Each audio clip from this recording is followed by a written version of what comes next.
tusindiikiriza olunaku lumu lwetulabadde mugyewo keesi zammwe ezo keesi siribajje tubeera zikwata tuzitwale mu kanisa ye azisabire anti ayagala nnyo okusaba tubeera tuzikwata tuzitwale mu kanisa ye zabasabira ensonga ya ttaka ensonga si ya state council kubanga yaddira abakisiteka bali mu nsonga za manejja Nsonga Edi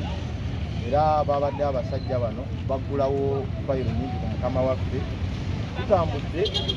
alina emisango egy'enjawulo naye ng'ekisingira ddala basibako misibe ensonga eyasookera ddala omusango gwe twalimu bajja okubawo ekibaata ekyo ne bagamba nti nno mukama waffe yakubye wamala okubakubirako bamwe naffe mu ndeeyo twalinayo nga tukozi tulinayo tolirenti Ruzira ne batuukayo ne bagamba tebakoma kuuku aba akyaliruzira nga yakavayo nga addayo okulipolinga ku musango gwa trespass ate bwe yadde okukwera DC ne bamugamba omusango gwali gwa assault yadde okulipotinga ku beyiro eya assault namugulako omusango gwa trespass bamugulako omusango gwa trespassing Ruzira ku Maxon Bay ne bamuyitayo nga ali mu kkomera ne bamugulako omusango omulala ku Buganda Road kwa kiswali wali ko omusango ogumu gwe omulamuzi musajja kwogera omulamuzi omukulu ogwa assault omusango gw'okubiri ogwa trespass ndagulako omulamuzi omuto kkooti ez'ebbiri eziriwo kwerukisi kati omusango ogwokusatu bagumuguddeko ku kkooti ya Buganda Road wano gye bagamba ogwakawala akawala bakayita kyompiire kawala kamyaka 17 wano twakolanga wano nako naye yali oli bamuyita Nsonga Edi akawala mama we Nsonga kintu kyesasuubira nti asobola okuba nga akozesa omwana oyo okuba yali atuweereza mu nimero embeera we yakyangala nga bakubye bwe baagenda ne bakozesa omwana oyo ne basalawo ne bagamba nti nedda omwana katumukozese waffe mukama waffe tetumanyi mukama waffe aweza emyaka 5 naye ku nsi bonna bwetugamba talinaako mwana njogera y'obutonde mukama waffe yakola babigezezzaako byonna byonna naye nga ne mukama waffe ng'abafamire naye ng'omuntu nga ye takola twagezaako okukwata omusajja oyo nga tukyali wano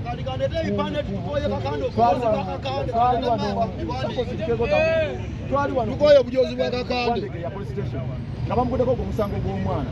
ne tugenda asani DPC yennyini amanyi misasani ekubeerako saiti nembagamba naye bannange omusajja ono ensonga bwete nebwete takola takira ne bagamba nedda tesobola kutayamba mwana ono kubanga mwana muto ye waagamba tulina okukebera ne tugenda ku PSU twatuuka ku PSU ne bagamba regional site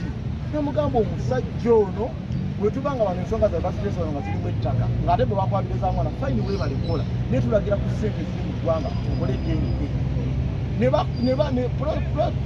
amawulire agamu ne galimpingako bakebedde ono omwana asimanyi ono baddemu ebewetu ne bagaana okufulumya information eyo ng'abo abakulu baabwe abandegeya kubanga lipooti baagala okugituwa kati ssaawa yaleero gwe musango gwe gumu gwe bakomero neeno ku poliisi y'ewandegeya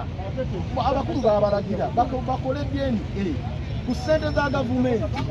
naye ku ssente za gavumenti zennyininyini eripooti ne bagaana okugituna ku poliisi y'ewandegeya olw'okuba nayo poliisi yaddira ogw'ettaka nembuuza minisita agaba kibannange ffe twagezaako okuzimba wano olugeza okuza pulaani fwe mwajja ne mutumenya ne bakuba kino ekibaate kubanga mwabawadde obukuumi ffe netugezaako netuyeteyagunye mukimenya netubaka tugezezaako okuzimba tukola buli mbeera kakati esayo batugamba lino ettaka lyamula lino ettaka lyamula era lyo lino kitekebako kye bayita temporary structures si permanent buildings kati ebintu ebirina okubeera kuno kubanga